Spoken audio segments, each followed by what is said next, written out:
Welcome to Cordless interview series. We are talking with customer support leaders to find out a bit more about best practices and the trends in the space. Today, I'm very pleased to introduce Lucinda, Head of Customer Support at Stint. So thank you so much for joining me today. Could you please introduce yourself and maybe say a couple of words about your career so far? Yeah, so I'm Lucinda. I run customer support at Stint. It's a startup. I've been in customer success, customer experience, customer operations for about 20 years now, working predominantly for the first half of my career in publishing, working at some really great places like the Financial Times and BMI, and then moved over to startups. So got increasingly smaller businesses, setting up the customer operational side of things to scale.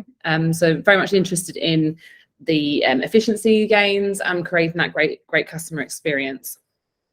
Great, thank you. So I guess a broad question to kick us off. So what do you think is the most important thing in making customer service a success? So I think I take it back to roots. So I think if you have a really good product, people shouldn't need to contact you. So from my perspective, idealistically, you wouldn't need to ever reach out to a business because you build your product in a way that makes people so self-sufficient that they don't need to find their answer through other people. But then if they do need to contact you, it needs to be personalized, it needs to be low customer effort, and it needs to be accurate and efficient at the responses they get. So I think people want to find their answer really quickly and not have to really put much effort into how they get that answer, and that they get a personalized approach. I think that people really want that personal feel still. Makes sense. So you actually mentioned that if your product is great, then maybe customers don't really need to get in touch at all. So, but I guess customers do come to you with feedback and problems, and customer support teams are often the centers of collecting all of that information. So how do you make sure that you pass that on to the product team and the rest of the business?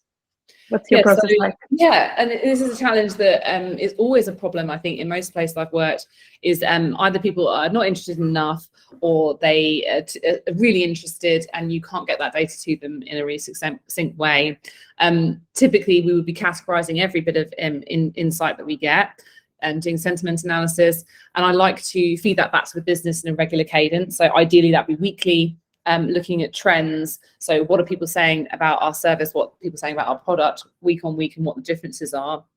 And those could be through like CSAT surveys, NPS surveys, just general like looking at tickets and understanding what people are saying, if we get any kind of like commentary on certain things, and then paying really close attention to when product releases happen. So making sure that we're looking at the specific tickets that might be around product releases and hearing what people are saying and what the sentiment is, and like, is it positive, negative? And products have typically been really involved in that. So making sure they are on side in terms of what the categories they're looking at, what the things they're interested in. We do a lot of outreach in my current business, so we'll actually pick up the phone and talk to people, and we'll ask specific questions, and we'll house all that information in Notion. We've got all these different surveys that we've had. So if the product team are looking at a certain thing, they can go find warehoused information about where we've asked those questions before. So making sure that when you do capture data, that it is indexed and categorized and put into place, that it can be used time and time again. So then if you run the same questions again, you're able to cross-reference against previous information, say, okay, how has our business moved over time? And that's something that we're starting to put in here. So doing calibration sessions, so sitting down with key stakeholders such as product, customer success people, so we have clients that are businesses and clients that are it's a marketplace, so clients are stinters that work with businesses. So there'll be two sides of the business that are interested in both those pools of people, and we'd either sit down together or sit down in those different groups. And when we're talking about the businesses, we might get down to the granular business level. So like, we're seeing problems in this business, this is what we've addressed, this is the product changes we've made. And just making sure that calibration test, everyone knows what's going on. But I typically would be a report and then a meeting to discuss the findings. You mentioned that you do a lot of phone calls. I wonder how you collect that feedback for phone calls, because I guess like voice is a difficult medium to work with. Do you tag? Is there any specific thing that you do? So typically we would create a series of answers. So you'd be like, what's the best answer for this? So then you're able to kind of draw like conclusions from it. But then we would also get the callers to write down sort of their interpretation of what was said. So they try and not reword, but write down the words that someone may have said, so that there's no sort of like everything's obviously open to like interpretation, but we would ask the same questions to every person. It would be collated in the spreadsheet, and it would have options, like drop down options for each person, so that for each call, so that we're testing the same information each time. And so you'd give, like, we think there's going to be like 5 outcomes. We'd make that a drop down outcome, and then we always allow for like notes section if anything sits outside of that. So then you're able to cross compare the data because you're asking the same questions each time. Does that make sense? Yeah, I think so. So, and just to make sure, this is done for a feedback call. So like yeah, it'd be like an experience call. So we would jump on a call to one of our stinters and say, like, how was that stint you did on a business? Did the business hit these different points? And then we know, like, oh, no, they weren't friendly, yes, they were friendly, you know, like just like a classic survey basically. And then we put the answer that best describes their answer. Obviously it's always open to interpretation, but the same people would be doing it, so those same anomalies would wash out across the whole data set basically. Yeah, makes sense.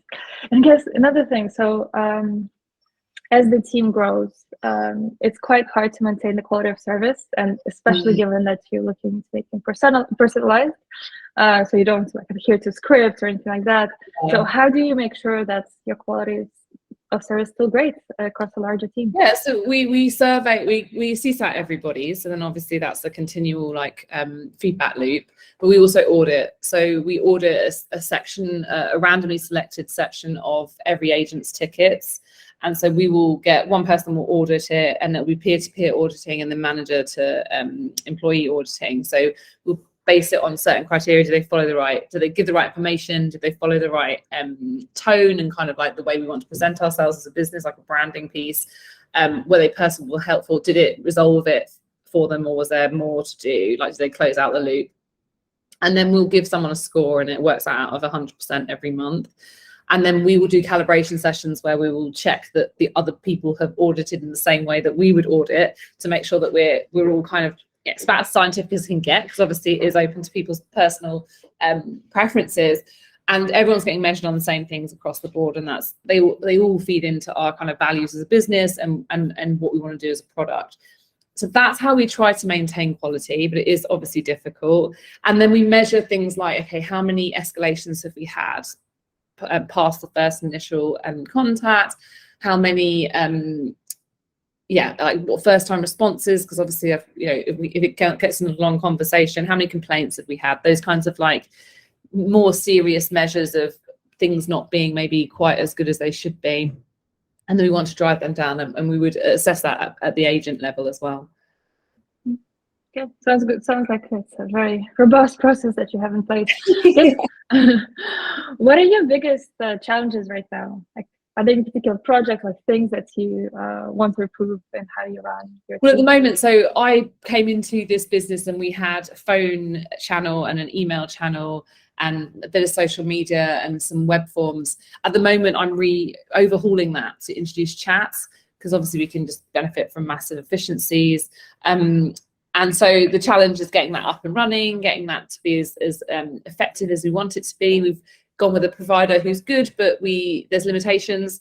So we're deciding whether we want to double down and like really invest in this one or go for a different one. So it's looking at for an overarching kind of theme, it's just looking at our software sort of systems provision and making sure it's as efficient as possible. Because at the moment, we've got Zendesk, we've got HubSpot, we've got this Communicate chatbot, we've got our own internal systems, and we don't have a single view of the customer. And because we've got these 2 customer bases, they talk to us through different channels. So that's a big challenge. And through that, reporting becomes quite laboursome and complicated. I don't really have my finger on the pulse in terms of real-time reporting. So that's a real challenge for me. But we are sort of solving it, yeah.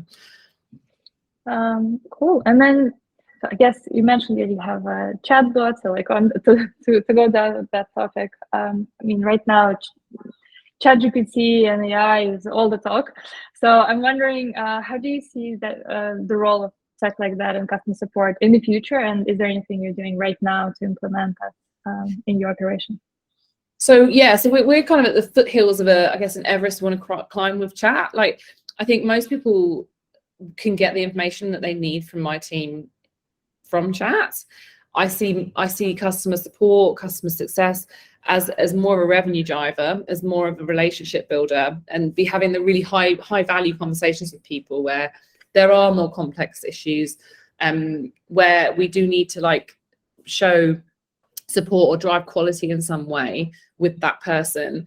And like, yeah, so, I mean, I see it as more of like having typical account management, so doing that it being that point of like that hub for insights, basically. So being able to like have a finger on the pulse of what's going on with the customer base, driving the right use of the product, driving upsell, cross-sell opportunities, and driving buy-in to the product and loyalty. So I think it's going to be much less, and very much has been today in my current team, just dealing with FAQs essentially. Chat removes all of that, and then I get to use all of their skills in sort of conflict resolution, issue resolution, really real high skills that people have honed over the years, and they're dealing with some complex. We're dealing with business of people, right? We're putting people in businesses. We're actually their managers in some ways, and they're all young and inexperienced. So it's like having the time to take that time to be with them and get them to kind of feel part of a community. So I think the customer service function switches to more of a kind of holistic support mechanism, but like a more personalized, meaningful one. Yeah, like high value interactions become the focus. Yeah, I think that's the plan. Yeah, that makes sense. I guess on that topic, what do you think about different channels? So it sounds like you're introducing chat right now. What do you think? I mean, people have been professing that phone will be dead for the last 10 years, but what's your view in terms of voice and phone as a channel? I mean, I love the phone. I love chatting on the phone. That's where I came from. Like, I started in a mortgage company, and I was on the phone to people all day, every day, and I love that. It's fun. People don't want to call anymore, so the new generations don't want to pick up the phone and call. So it's not a preferred channel. But when things get complicated and there's too much customer effort, there needs to be. Sometimes that's the only way to resolve it quickly, because you can't get the nuance, you can't get the context, you can't get into it. Especially, a lot of our customers are not, English isn't their first language. So it can get only so far with some of the conversations online. And there's a lot of frustration in that. I think there'll always be a place for having a conversation. I think potentially it'll switch to a video situation. Could be even more personalized now that we're all kind of online. There's some really cool technology that makes your agent show up on mobile phones and things on it, and I've seen some cool stuff there. I think that might be the future, but I don't know. I think these things move quite slowly. People feel quite sort of closed. I think they get a bit scared of the idea of removing things. Like, for our partners, we will never remove the phones, because a conversation is an opportunity, and it's an opportunity to sell more. Not that we're in the business of kind of really driving volume, but it's just about building that relationship. So I think it will always have a place. But I'm saying that when I've got a project at the moment to kill the phones by for a certain customer base by the end of Q1. So some people, we don't need that phone conversation, but we'll always have an opportunity to call out, I suppose, for certain people at certain situations.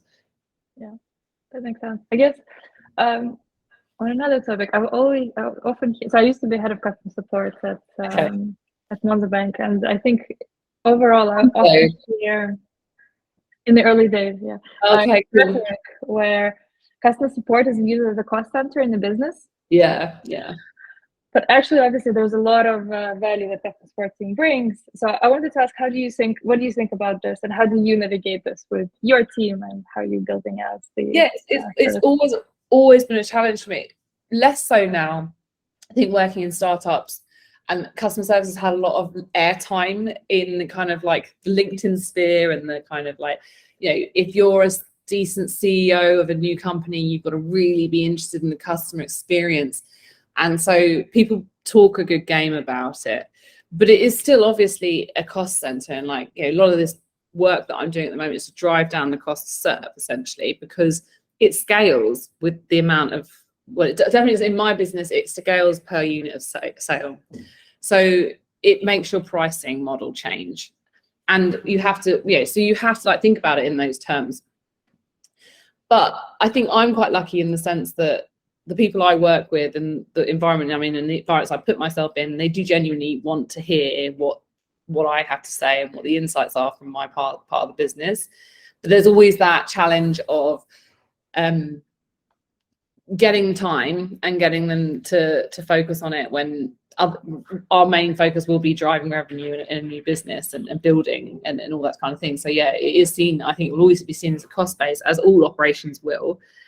But that's an exciting opportunity for me because I love to make things as efficient as possible. But it's about building those insight feedback loops and putting it in front of people and getting those stakeholders involved and showing them the information that they find interesting and showing what you're doing with it. So I'm very close to product. I'm driving the product changes. I want to be the one to say, this is happening. This is bugging our customers. It's bugging our partners. If you fix this, we will get so much more revenue as a result, or I will be able to do more with less. And that's a really interesting challenge. And if you can just switch the noise to be something people want to hear or they're interested in, or you could always angle your agenda towards what the company goals are in some way. But it's a bit of a and a push and a pull. Like, look, I'm doing this to save money, but actually, like, this is what I want to do. But I'm lucky because, like, if product makes any changes, is going to serve me well, you know, like whatever they pick to do. And it's always a challenge. Like, do we do this? Do we do that? What's going to be the most return on investment and quick? Whatever they fix, whatever they solve, whatever they improve, is going to help me. So I think ultimately, as long as you're in there with the right people, you build the right relationships, then you can build the profile of customer support. But it will always be sort of, because it's just like, I guess, a sunken cost. I mean, you can't put value, you can't put direct value on the insights. So I think people find it hard. Yeah, that's actually one of my questions next. Like, is there any specific metrics that you use or tools to, like, interest the or like promote the interest people in it? Well, we're very tool light here. We're just working on G Suite. So I have a designer in and she puts together a newsletter. So I put it in like a more like attractive format for people to read, and they're used to the same format every month. But really, it's an engaging conversation. So if you bring something interesting to a meeting, luckily I work with really engaged, really switched on, really energetic people, and they will jump on anything that they think is going to be driving the business forward. So if you can, always bring like something that we can have a heated discussion about that will drive us in the right direction. So I think just getting that hook, like, we're seeing this feedback, we need to do something about this because it's affecting your businesses like this, and then they'll jump on top of that. And I think always just being like, this isn't going to cost you any time or any effort or any money. I'm on it, but I need your buy-in. I need you to help me with this. Just putting weight behind it. I think that's the way to go about things. Final question. Can you tell us about one company whose customer service you admire and why? Well, it's interesting. I'd say Monzo, or at least I don't know what it's like now, but I worked at Tide. I don't know if you saw that, which obviously, like, we were, we'd like to kid ourselves that we were the business Monzo, but we weren't. But we were always admirable of them. So they knew who you were when you spoke to them. They gave you your top 5 things that you always asked them was there, whether that was dynamic or not, but they made out that it was. And I think it was really personal, and the way they've set up chat and things was just like really useful and helpful. So I was admirable about them. I'll tell you who else I really loved. Zoom.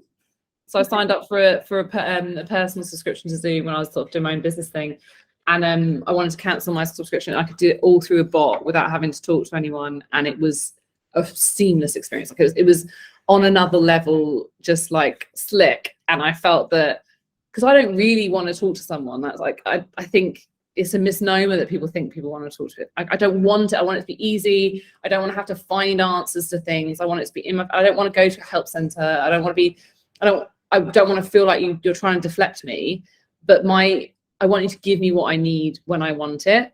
Because I don't want to have to get into it with someone in another country. I don't want all that. So it was just amazing. I wanted to cancel and have a refund, and it all went swimmingly. And so and also I think Uber and Uber Eats is just amazing. Like, in their apps, you can do everything without having to talk to anyone, and it's all just seamless. And yeah, So I think those companies are getting it right for me so far. Yeah, sounds good. Well, thank you so much. I really appreciate your time. Okay, thank you. No worries. All right, have a lovely day. Speak to you later. Thank you. Bye. Bye.